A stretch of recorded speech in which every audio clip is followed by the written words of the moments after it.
Shalom Bapak Ibu serta saudara-saudari yang saya kasihi di dalam nama Tuhan Yesus. Pada pagi hari ini kita akan kembali merenungkan sabda kebenaran firman Tuhan. Untuk itu mari kita awali perenungan ini dengan terlebih dahulu bersatu di dalam doa. Mari kita berdoa. Bapa Surgawi, Bapa yang kami kenal di dalam nama Tuhan Yesus Kristus, pada kesempatan kali ini kami sungguh mengucap syukur atas kebaikan-Mu, atas kemurahan-Mu yang Engkau kerjakan di dalam kehidupan kami. Saat ini ya Allah Bapa, kami akan merenungkan firman-Mu. Berikanlah kami hikmat dan pewahyuan, sehingga kebenaran firman ini bisa menjadi pelita bagi kaki kami dan terang bagi jalan kami. Inilah waktu dan kesempatan kami ya Allah Bapa, kami serahkan ke dalam tangan pengasihan-Mu. Amin. Yang menjadi dasar perenungan kita pada pagi hari ini terambil dari kitab Imamat pasal yang ke-18 ayat yang pertama sampai ayat yang ke-30. Adapun tema yang saya berikan dalam perenungan pagi hari ini adalah kekudusan dalam konteks seksualitas. Allah rindu agar umatnya kudus dalam segala aspek atau dalam segala bidang. Salah satunya seperti tema perenungan saat ini, yaitu kekudusan dalam konteks seksualitas. Tidak sedikit orang yang merasa pembahasan tentang seksualitas itu tabu, menjijikkan, atau tidak perlu dibahas, sehingga mengakibatkan kekeliruan dalam menyikapi masalah seputar seksualitas itu sendiri. Mengenai sudut pandang Allah ataupun Alkitab terhadap seksualitas itu, seks merupakan berkat dari Allah. Seks juga hanya dapat dilakukan dalam pernikahan. Bahkan seks juga bertujuan dirancang oleh Allah itu sendiri untuk mewujudkan keintiman. Jadi berbicara tentang seksualitas ataupun praktik maupun perilaku seksual bukanlah hal yang dibenci oleh Allah, karena Allah sendirilah yang memberikannya atau mengaruniakannya. Tetapi Allah membenci seksualitas yang tidak kudus, seperti yang dilakukan oleh bangsa Mesir. Di ayat yang pertama sampai ayat yang kelima telah dijelaskan.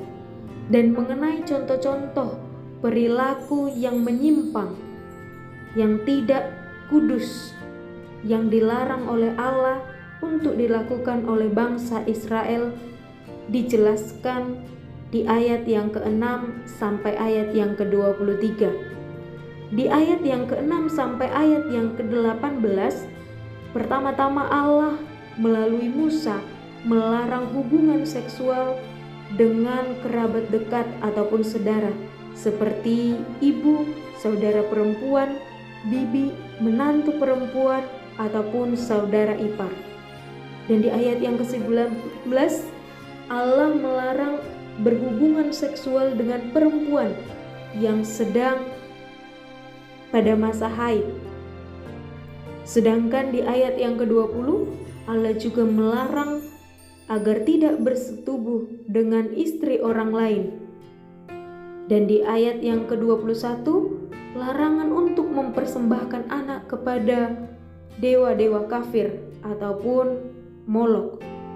Sedangkan di ayat yang ke-22, Allah melarang hubungan sesama jenis ataupun homoseksual. Dan di ayat yang ke-23, Allah juga memberikan contoh melarang hubungan seksual dengan binatang ataupun yang sering kita dengar istilahnya sodomi.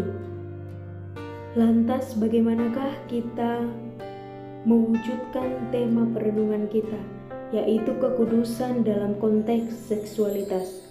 Jawaban salah satunya adalah pernikahan ataupun perkawinan itu kudus dan sah, harus mempererat ikatan kasih antara suami dan istri sehingga nama Tuhan semakin dipermuliakan. Tidak ada yang salah dengan hasrat seksualitas, tapi hasrat seksualitas yang menyimpang akan menimbulkan masalah. Tidak sedikit dari banyak orang yang mungkin sedang bergumul mengenai hal ini. Hasrat seksual yang menyimpang akan melahirkan praktek seksualitas yang menyimpang pula. Sehingga kitab suci dengan jelas menginformasikan tentang akar masalah hal tersebut. Dan melalui hal ini, seksualitas itu sendiri seharusnya baik, indah, dan kudus. Namun, sekarang ini justru seks ini menjadi sumber dari banyak kehancuran hati, rasa bersalah, rasa malu, dan berbagai macam masalah lainnya. Seksualitas dan hasrat tersebut memperbudak kita, dan godaan-godaannya tidak mampu kita kendalikan. Cara untuk keluar dari masalah-masalah tersebut adalah hanya dengan cara mempercayai Allah dengan sungguh-sungguh, menjalani hidup dalam batasan-batasan yang telah diperintahkan Allah kepada kita, termasuk dalam hal yang sangat pribadi ini, sehingga Allah akan dimuliakan dan kita pun akan bisa menampilkan dan menikmati hidup sebagaimana rancangan Allah. Mari kita kembali berdoa. Ya Allah Bapa, kami telah belajar akan kebenaran firman-Mu tentang bagaimana pentingnya menjaga kekudusan dalam kehidupan umat Allah, terutama dalam hubungan seksualitas. Ajarlah kami agar kami terus mau rindu dengar-dengaran akan kebenaran firman-Mu yang akan memberikan kami batas-batas agar kami tidak terjatuh ke dalam dosa. Amin.